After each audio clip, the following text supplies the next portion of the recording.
अध्याय 26 गंगा स्नान जो महात्म। महर्षि नारद चवण लॻो त हे राजन, हाणे मां तोखे कतीअ सुॾीअ बीज जे पूजन जो विस्तार थो ॿुधायां। तूं कन लाइ ॿुध। कतीअ सुॾीअ बीज ॾींहुं सुबुह जो सवेरो जमुनाजीअ में स्नान करण करे सभई पाप नाश थी वेंदा आहिनि। उहो मंछ भुली बि यमपुरीअ ॾे न वेंदो आहे, छो त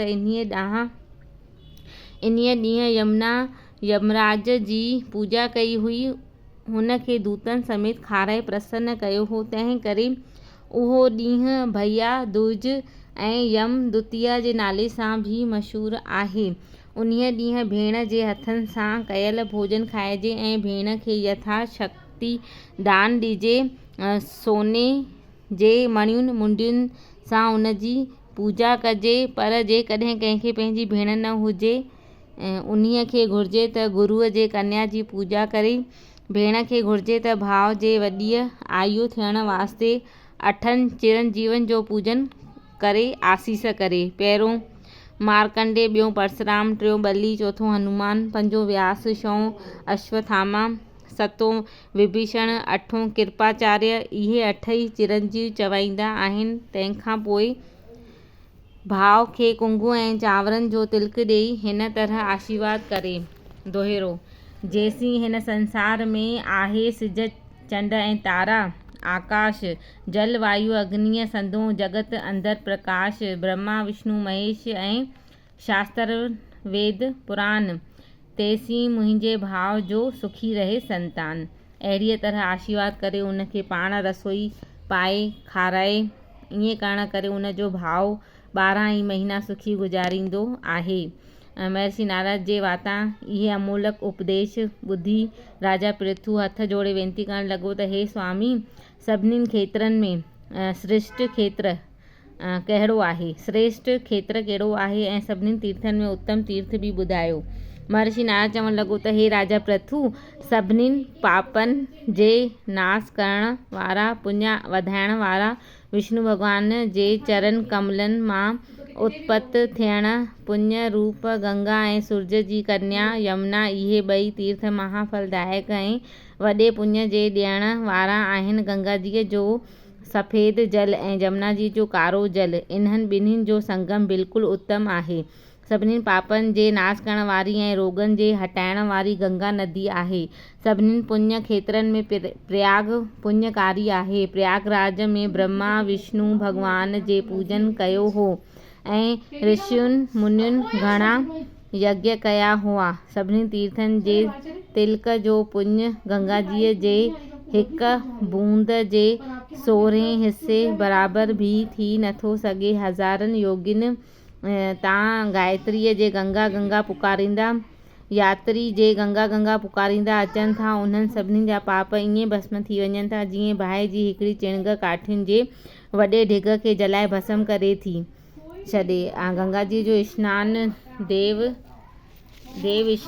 देवताउनि खे बि दुर्लभ आहे। जंहिं गंगाजी जो स्नान कयो तंहिं ॼणक सभिनी तीर्थनि जो स्नान कयो, उहो माता पिता जे बेशुमार कुलनि खे तारे विष्णु लोक में वञी वासो करे थो। गंगाजीअ जी मिटी तुलसीअ जे पाड़ जी मिटी ऐं विष्णुअ भॻवान जे चरणनि जी रज 3 मुक्तिअ जे ॾियण वारियूं आहिनि।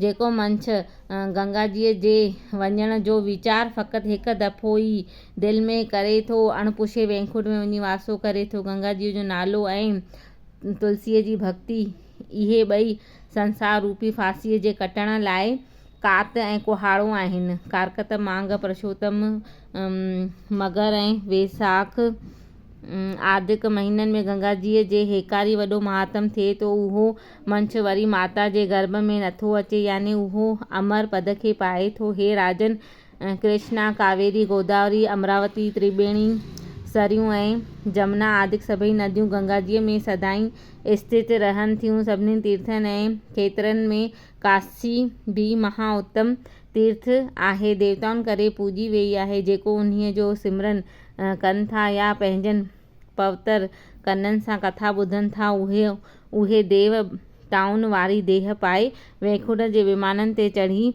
मोक्षधाम प्राप्त कनि था, स्वर्ग जा अनेक भोग भोॻीनि था, हिन लोक में बि सुख संपत्ति वारा थियनि था धर्म अर्थ काम मोक्ष इहे चारई पदार्थ पाइनि था। माघ महीने जे मकर संक्रांत में गंगा जो जल सॼे संसार खे पवित्र करे थो ऐं इंद्रलोक ॾे वठी वञे थो। जंहिं गंगाजीअ जे लिंग रूप महादेव सिमरे थो तंहिंजी महिमा केरु कथन करे सघंदो। विष्णु रूप लिंग आहे ऐं लिंग रूप विष्णु आहे, इन्हनि में को बि भेद कोन्हे।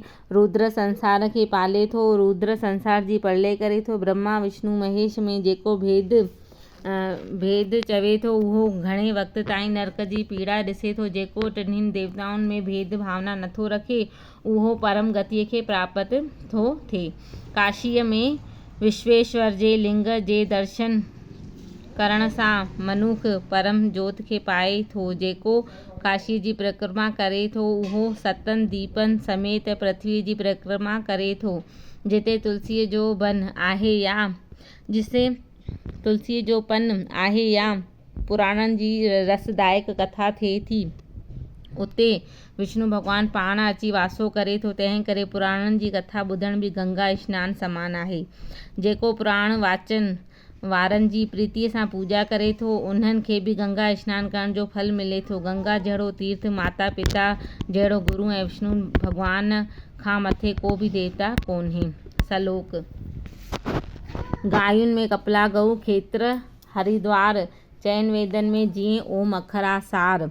जीअं जनक घर जानकी सुहागिण खे सिंगार आहे उत्तम हर वार, तीअं नदियुनि में गंगा नदी। गंगा जी जो पवित्र नालो पापन रूपी बन खे जलाइण लाइ बिजलीअ समान आहे।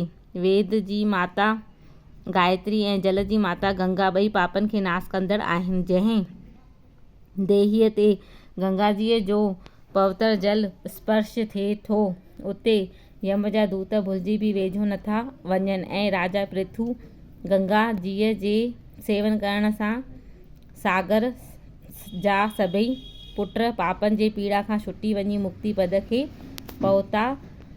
सो गंगाजीअ जो महात्म जेतिरो चइजे थोरो आहे। पद्म पुराण मां कारकत महात्म गंगा स्नान जे महात्म बाबति 26 अध्याय संपूर्ण थियो। बोलो लक्ष्मी नारायण भॻवान की।